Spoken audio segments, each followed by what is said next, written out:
Bonjour à tous. Alors aujourd'hui, j'ai le plaisir d'être avec Emilia, qui est coach en parentalité et qui nous a également aidé au début du lancement d'Osmose en nous partageant un petit peu ce qu'elle pensait du projet, les bons et les moins bons, et on a pu en discuter ensemble. Donc c'est pour ça que ça me tenait à cœur de t'interviewer aujourd'hui. Est-ce que tu peux te présenter simplement, Emilia, pour ceux qui ne te connaissent pas, et nous dire un petit peu qui tu es? Bien sûr, avec grand, grand plaisir. Merci Benjamin, je suis tellement heureuse d'être là avec toi, avec chacun et chacune qui nous regarde. Je suis donc Emilia Fumier-Bourré, je suis coach en parentalité et en business. Je suis américaine à la base et j'habite en France depuis 2002 et j'accompagne les mamans qui souhaitent vraiment trouver leur empowerment, comme on dit en anglais, leur pouvoir personnel à l'intérieur d'elles pour aller chercher la relation qu'elles souhaitent avoir avec leurs enfants.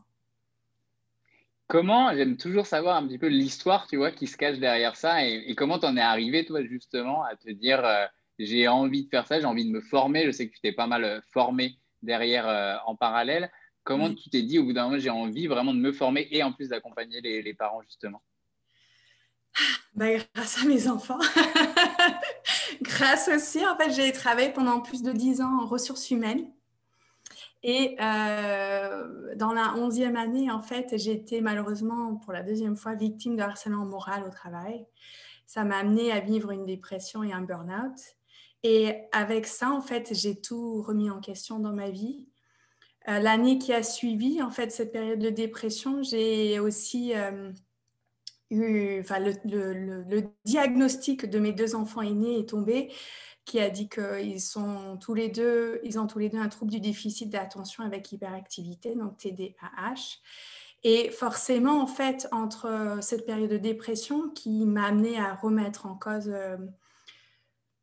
plein de choses dans ma vie, à comprendre en fait des choses qui s'étaient passées pour moi dans mon enfance, des blessures que j'avais eues, de remettre en cause aussi la maman que j'étais, de rencontrer de telles difficultés avec mes enfants, avec leur trouble du déficit d'attention cumulé avec mon état à moi. Forcément, quand je vais mal, mes enfants vont mal. Et ça s'est retrouvé clairement dans leur comportement qui a été très, très difficile pour moi et pour mon conjoint, mais particulièrement pour moi. Et en fait, j'ai 3 garçons. Aujourd'hui, ils ont 10, 8 et 5 ans.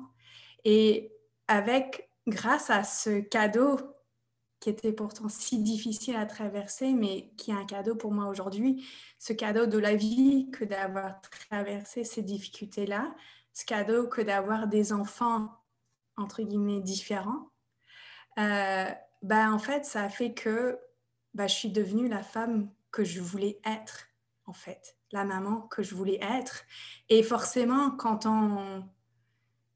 en tout cas pour moi, le fait d'avoir fait ce chemin-là et de voir où j'étais et là où je suis arrivée aujourd'hui et le chemin que j'ai fait et de vivre en fait un vrai épanouissement dans ma vie de maman avec mes enfants, de vivre aussi une vie de maman dans laquelle j'ai une vraie sérénité, où c'est facile, alors que j'ai des enfants qui sont classés dans la gamme des plus difficiles, et qu'en fait, peu importe ce qui nous arrive dans notre vie, il nous est véritablement possible de vivre la vie que nous voulons vivre. Et une fois qu'on a expérimenté ça, qu'on a touché ça du doigt, en tout cas pour moi, je n'ai pu avoir qu'une envie, c'était de le transmettre à d'autres mamans en fait. Que nous toutes, nous puissions au travers nous, les mamans, être le leader de notre famille, que d'amener notre famille dans un vrai épanouissement, dans une vraie qualité de vie et une vraie qualité de relation avec nos enfants. C'est chouette, hein. Ton histoire déjà est vraiment hyper inspirante et on sent que maintenant ça rayonne pour le coup. On sent que ça parle avec le cœur et il y a beaucoup cette notion que tu disais de finalement comment je vais être, mes enfants vont le ressentir derrière. Et c'est vraiment ce sur quoi on veut orienter tout le concept d'osmose, de se dire on ne veut pas que l'info soit juste descendante à l'adulte qui va dire à l'enfant fais comme ça, mais finalement l'enfant est aussi un peu le meilleur coach pour le coup. C'est souvent une phrase qui revient. Comment ça se passe à l'heure actuelle avec les mamans, les parents en général que tu accompagnes à l'heure actuelle? Est-ce que tu sens qu'il y a une progression quand même de cette intégration du développement personnel qui veut tout et rien dire, mais tout ce qui est gestion des émotions, confiance en soi, communication, etc. Est-ce que tu sens qu'on est dans une phase où ça rentre de plus en plus dans les familles finalement, ou à l'inverse, tu sens qu'il y a encore énormément de chemin à parcourir? Moi, ce que j'expérimente, c'est que chacun est là où il en est sur son chemin, en fait. Il y a des personnes, des mamans, des papas, qui sont prêts à se découvrir ou se redécouvrir ou découvrir qui ils ont véritablement envie d'être. Et il y a des mamans et des papas qui ne sont pas encore prêts à ça.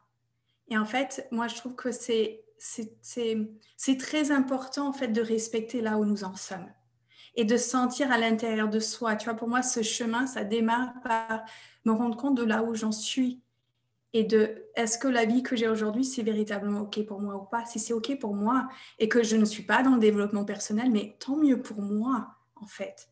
Et si, en fait, la vie que je vis, c'est pas OK pour moi et le chemin qui me parle, c'est le chemin du développement personnel, ben, tant mieux pour toi. C'est énorme, en fait. C'est énorme juste d'avoir cette conscience et ce ressenti. Je pense que ça parle à beaucoup, beaucoup de personnes qui nous écoutent, de personnes qu'on a pu interviewer avant, même à l'heure actuelle, sur les personnes qui nous rejoignent sur Osmose. Il y a beaucoup cette, je pense que tu dois le voir aussi avec tes clients, tes clients, ce côté culpabilité, en effet, des fois, qui fait un peu l'effet inverse presque du développement personnel, de culpabilisation, de se dire, ah mais la parentalité bienveillante, ça doit être absolument le chemin à suivre, je dois faire ça. Et il y a cette injonction d'ailleurs dans ma phrase de je dois, il faut, etc. Comment tu arrives un petit peu à faire sortir justement ces parents qui finalement sont pleins de bonnes intentions en fait, mais se mettent une double pression à vouloir absolument être dans la bienveillance, etc. Alors qu'en plus, à côté, bah, ils ont leur quotidien, ils ont le travail et tous les à côté derrière. Tu as tout à fait raison et je viens de faire une masterclass, on a beaucoup parlé de ça.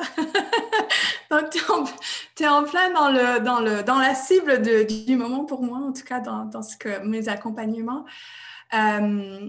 Moi, ma manière de voir la chose, c'est que je me suis rendu compte que quand je suis devenue maman, comme nous toutes en fait, et tous, c'est que j'ai démarré avec ce que je savais, que je connaissais, c'est-à-dire comment moi j'ai été éduquée.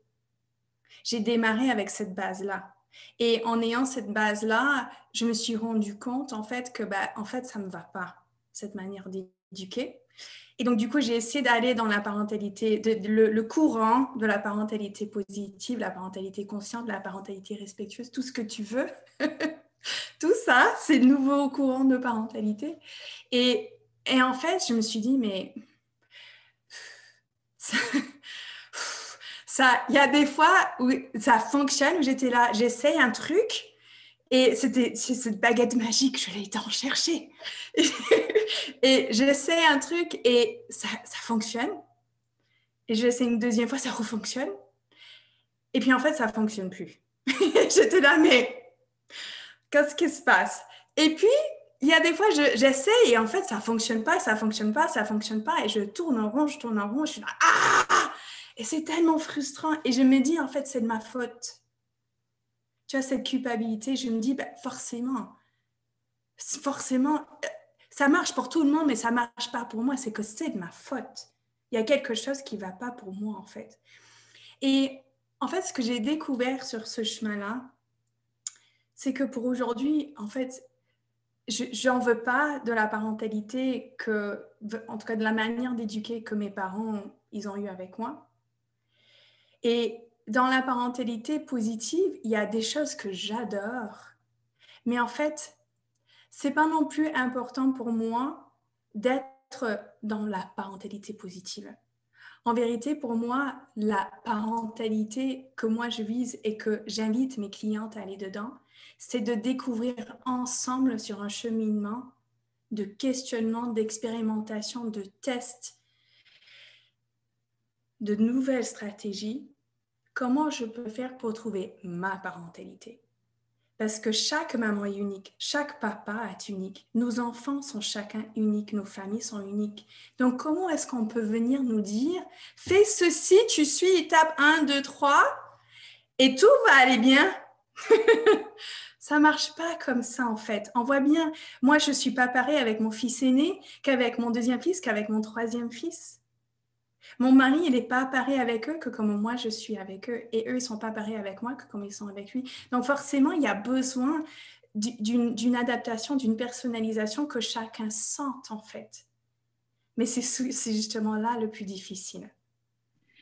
C'est de Je prendre trouve le temps de ça sentir. génial parce que ça fait cohérence vraiment avec notre message avec Osmose dans la box qu'ils reçoivent tous les 2 mois. Il y a ce côté livre, mais il y a au côté le livret avec différentes activités qu'on propose pour qu'ils puissent se partager. Et on a vraiment envie d'assumer dès le début, en fait, ce message que certaines activités, en fait, vont fonctionner pour certains parents et d'autres activités, en fait, vont foirer pour certains parents. Et c'est complètement OK. Et de dire dès maintenant, c'est pas vous qui faites mal l'activité, c'est pas nous, notre activité par notre experte qui est mal faite, en fait, c'est que c'est OK, il y a peut-être une toute petite adaptation, un petit ajustement finalement à trouver pour vous qui va mieux fonctionner. Et peut-être que pour d'autres personnes, ça va marcher en fait comme ça dès le début sans aucun problème. C'est ça. Pour moi, si je te donne la métaphore, c'est un peu comme, là, c'est bientôt l'été, tu vois, j'adore les glaces. C'est un peu comme quand tu vas chez le glacier et que tu goûtes à une glace. Et moi, les glaces que j'aime, bah, c'est peut-être pas les mêmes glaces que toi, tu aimes. Mais c'est pas pour ça que la glace, elle est pas bonne. C'est juste que j'aime pas les mêmes choses que toi, tu aimes. Et c'est pareil avec notre parentalité, partout dans notre vie, nos métiers, peu importe de quoi on parle, les sports. C'est pas que c'est bon ou que c'est mauvais, c'est juste que moi j'aime ou moi j'aime pas, moi ça fonctionne pour moi, moi ça. Et c'est même ce qui fonctionne pas pour moi aujourd'hui, peut-être que demain ça va fonctionner. La glace que j'ai aimée dans mon enfance, la glace au bubblegum là, tu sais, avec les trucs. Des trucs d'enfant, tu sais, avec les M&M's dedans ou tout ça, ben, c'est plus la glace que j'aime aujourd'hui. J'ai évolué. Et avoir de l'espace pour ça, pour venir goûter, expérimenter, évoluer, c'est de ça qu'en fait on a besoin. Et c'est de ça aussi que nos enfants, ils ont besoin. Et qu'est-ce que tu conseilles un petit peu sur comment faire justement pour créer cet espace, de se laisser l'opportunité d'avoir justement cet espace et de découvrir finalement qu'est-ce qui fonctionne, qu'est-ce qui fonctionne pas. On a vraiment ce côté chez Osmose d'éducation collaborative où on le fait vraiment tous ensemble et c'est un chemin en fait familial sur lequel on va avancer ensemble avec les différentes péripéties qu'il va y avoir sur le chemin. Qu'est-ce que tu pourrais conseiller finalement que tu vois qui marche avec tes clients pour arriver à créer justement ces différents moments-là? Hmm. Pour moi, s'il n'y avait qu'une chose dont on a besoin, pour moi, c'est ralentir. Parce qu'il y a quelque chose qui est un peu une des maladies de notre société d'aujourd'hui, c'est que on veut que tout aille tellement vite. On va tout avoir tout de suite. Et c'est pareil avec nos enfants. Je dis à mon enfant, mais ramasse tes chaussures et c'est, c'est tout de suite là. Non, mais tu m'as entendu? C'est là. Mais en fait, c'est comme si mon mari il me demande de faire quelque chose. J'ai besoin d'un moment d'intégration. J'ai besoin d'un temps, en fait, où j'entends, je, j'intègre sa demande, j'intègre ce que je suis en train de faire. Est-ce que je peux est-ce que je veux finir ce que je suis en train de faire là tout de suite? C'est possible pour moi de faire, de changer, de revenir, de faire quoi, en fait? J'ai, j'ai besoin de temps. Mais souvent, aujourd'hui, dans notre société, on ne se donne pas le temps. La contrainte du temps, pour moi, c'est vraiment une des choses énormes qui nous amène un stress important dans notre vie de famille. Et donc, avec ce stress qui amène énormément de crises et de conflits. Donc, pour moi, s'il n'y avait qu'une seule chose, c'est de nous donner de l'espace dans le temps. Et il suffit de 10 secondes parfois pour changer les choses. C'est ça, je trouve que c'est important justement ce que tu disais à la fin, c'est que des fois il suffit de 10 secondes parce que j'imagine certains parents qui vont nous entendre et qui vont dire c'est peut-être bien pour eux parce que ils sont entrepreneurs et du coup ils ont beaucoup plus de temps. Mais moi j'ai mon métro, j'ai ma voiture, j'ai mon rendez-vous à 9 heures en fait et au bout d'un moment j'ai pas le temps en fait. J'ai pas le temps de donner le temps justement. Et c'est souvent ça tu vois des fois qu'on peut un peu entendre et justement il y a un peu ce côté vous êtes génial avec vos conseils mais on en revient même moi en attendant j'ai pas le temps. Et je trouve ça important ce que tu disais à la fin, ce côté, des fois c'est juste 10 secondes en fait. C'est juste prendre conscience que ça va pas venir dans l'instant même. C'est ça, exactement. J'avais une autre question qui revient souvent. J'aime bien justement revenir sur des questions qu'on nous pose, tu vois, sur la box Osmose. C'est souvent les mamans qui sont motrices. Je pense que majoritairement, j'aime bien le dire volontiers, c'est un cliché que les mamans sont plus motrices là-dessus. Mais si c'est un cliché, c'est qu'il y a une petite part de vrai, mine de rien, même si ça évolue dans le bon sens là-dessus. Enfin, ça évolue en tout cas. Et certaines mamans se disent, bah, j'adore le concept, moi j'ai vraiment envie de m'y mettre, j'ai envie vraiment de faire les activités que vous proposez, etc. Mais par contre, mon mari, c'est pas du tout son dada, c'est pas du tout son délire, il n'est pas spécialement compétence douce, etc. Donc, comment faire? Qu'est-ce que, si tu avais une maman comme ça, et je pense que tu en as, comme ça, qui pense ça, qu'est-ce que tu leur recommandes, qu'est-ce que tu leur conseilles justement un petit peu là-dessus? Déjà, j'ai envie de dire, je pense qu'il y a de plus en plus de papas qui ont aussi envie de travailler sur leur parentalité. Grâce, malheureusement, au fait du nombre de divorces qu'il y a, et donc au nombre de papas aujourd'hui qui s'occupent vraiment de leurs enfants pendant le temps où c'est à eux la garde de ces enfants. Et où ils se disent, mais en fait, cette vie-là, seule avec mes enfants, où on passe notre temps à se crier dessus, à que je fasse le policier autoritaire, là, je veux pas être ce papa-là, en fait. Donc déjà, j'avais envie de dire ça. Et après, ce que moi, j'expérimente, c'est que je vais dire une chose et après une autre, c'est que quand moi, en tant que maman, comme moi, mon mari, ça ne l'intéressait pas la parentalité. Ça, il était là, mais c'est quoi? C'est quoi tes trucs là? Mais tu sais quoi? Ce que j'ai vu avec mon propre conjoint et ce que je vois avec chacune de mes clientes qui ont un conjoint, c'est que quand avec maman ou papa commence à voir que bah en fait, t'as fait quelque chose là. D'un coup, ça marche. Et c'est facile. Ben, du coup, ils sont là. Alors, t'as fait comment là? Et donc, c'est de montrer la voie en fait. Oser investir sur soi, même s'acheter un livre comme dans ce que vous faites, c'est pas l'investissement, c'est pas forcément que de l'argent, c'est du temps aussi. C'est de l'investissement, ça peut être 5 euros, 10 euros, c'est pas important en fait la quantité. Ce qui est important, c'est investir de soi pour aller sur un chemin.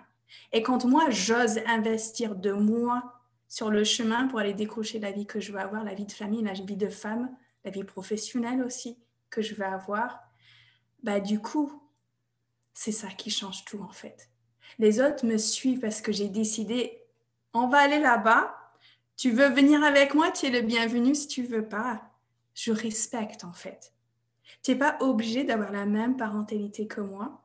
Et c'est dans ce respect, en fait, que du coup, les papas, ils ont cette possibilité de regarder un peu de loin et du coup, de rester ouvert aussi à ça. Et de voir que, bah, ah ouais, attends, là, tu fais quelque chose d'énorme, là. Alors, viens, raconte-moi ce que tu as appris, là. Et parce que, en fait, en réalité, on a cette impression qu'on est l'un contre l'autre dans ce rapport de force, tu vois. Le papa qui gueule tout le temps sur les enfants, tu vois, dans le stéréotype. La maman qui dit tout le temps oui. Et le papa, il a, mais non, tu leur laisses tout le temps tout faire. Mais toi, tu les engueules. Tout, tu vois. En fait, dans ce conflit-là, en fait, on a tous et toutes les mêmes envies. C'est de faire grandir nos enfants pour qu'ils deviennent des adultes responsables, heureux, épanouis, qui réussissent dans la vie. Donc, notre objectif, c'est le même. C'est juste que notre chemin, c'est pas forcément exactement le même. Je trouve ça vraiment génial. Je souriais quand tu disais ça parce que tu dois être la quatrième ou cinquième interview, tu vois, que je fais dans la semaine et je pose toujours plus ou moins finalement les mêmes questions.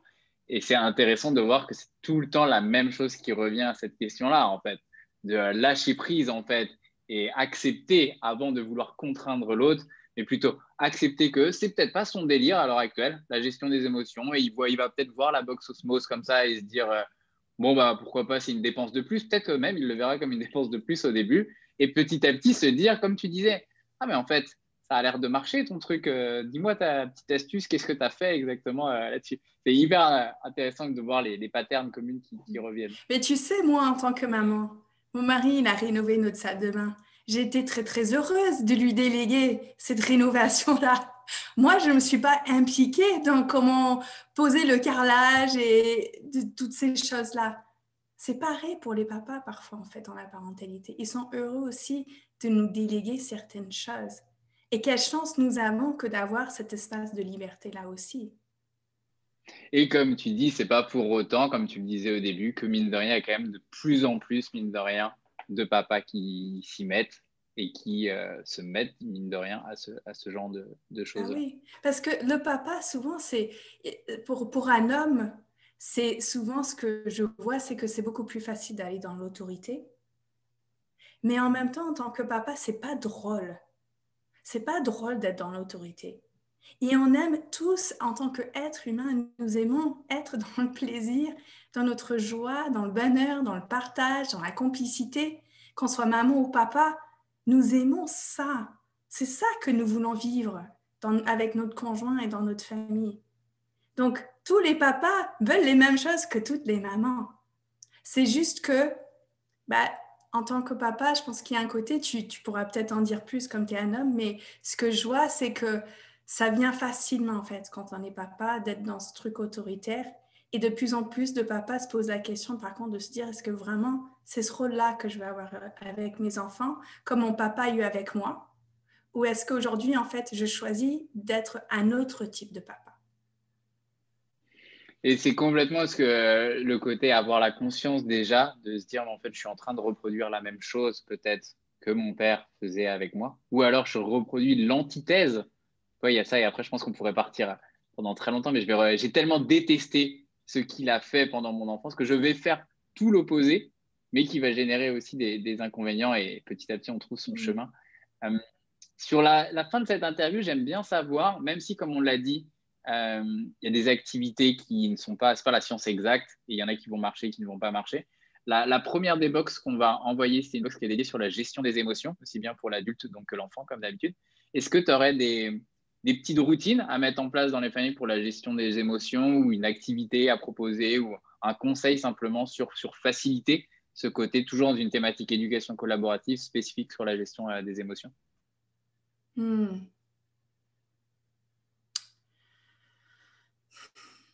Sur les émotions, pour moi, en fait, j'adore comme le boucle, la boucle se reboucle. C'est-à-dire que pour moi, nos enfants, ils vont savoir mettre des mots sur leurs émotions si nous-mêmes, nous savons mettre des mots sur nos émotions. Si nous-mêmes, nous savons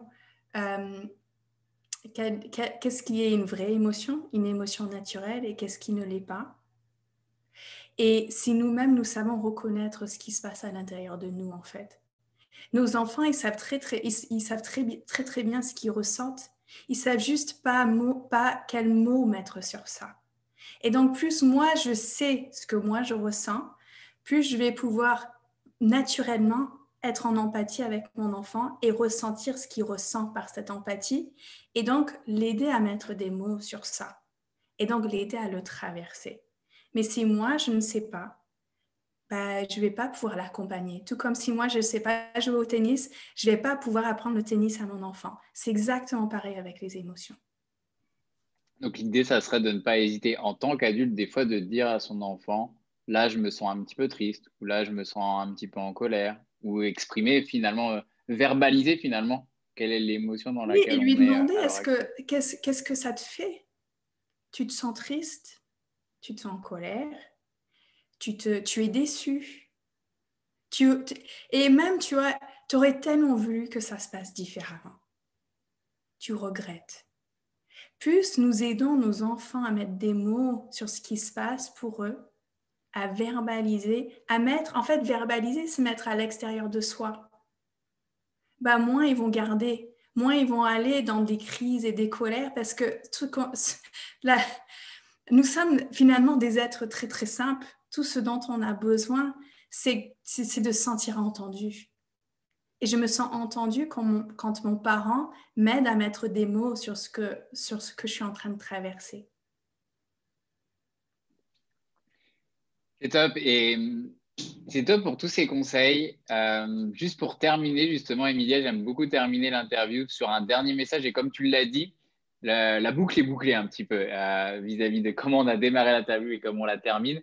Donc, simplement, si tu avais un dernier message justement à faire passer aux mamans ou papas qui nous écoutent, aux parents qui nous écoutent, qui ont vraiment les meilleures intentions, qui ont envie de faire le maximum pour leurs enfants et du coup d'être dans une démarche de leur partager un petit peu les compétences douces, mais qui des fois se sentent soit un petit peu isolés dans cette démarche, mine de rien, qui n'ont pas forcément un entourage qui est dans cette démarche-là, ou qui se sentent un petit peu culpabilisés parce qu'ils essayent des trucs, mais ça ne marche pas, et du coup, ils ont l'impression de moins bien faire, etc. Un petit peu ce qu'on disait au début. Quel sera un dernier message que tu aurais à leur partager pour ceux qui nous écoutent pour conclure cette interview? Je dirais qu'il n'y a pas de bon ou de mauvais chemin, il n'y a pas de bonne ou de mauvaise manière d'être maman ou papa. Il n'y a que ta manière, que ma manière, que notre manière. Et pour moi, le plus important avant tout, c'est de trouver cette manière-là. Donc, c'est oser ralentir, oser ressentir, oser expérimenter et trouver quelle est pour moi aujourd'hui la parentalité, la maman que je veux être. Top, et ben, très beau message de conclusion. Merci beaucoup, Emilia, pour ton partage, pour ton peps et ton sourire dans cette interview et pour tous les conseils que tu as partagés. Et on se dit à très bientôt. Avec grand plaisir, Benjamin. Merci beaucoup de m'avoir accueilli et bon courage et plein de bonheur et d'amour à chaque maman et papa qui nous regarde.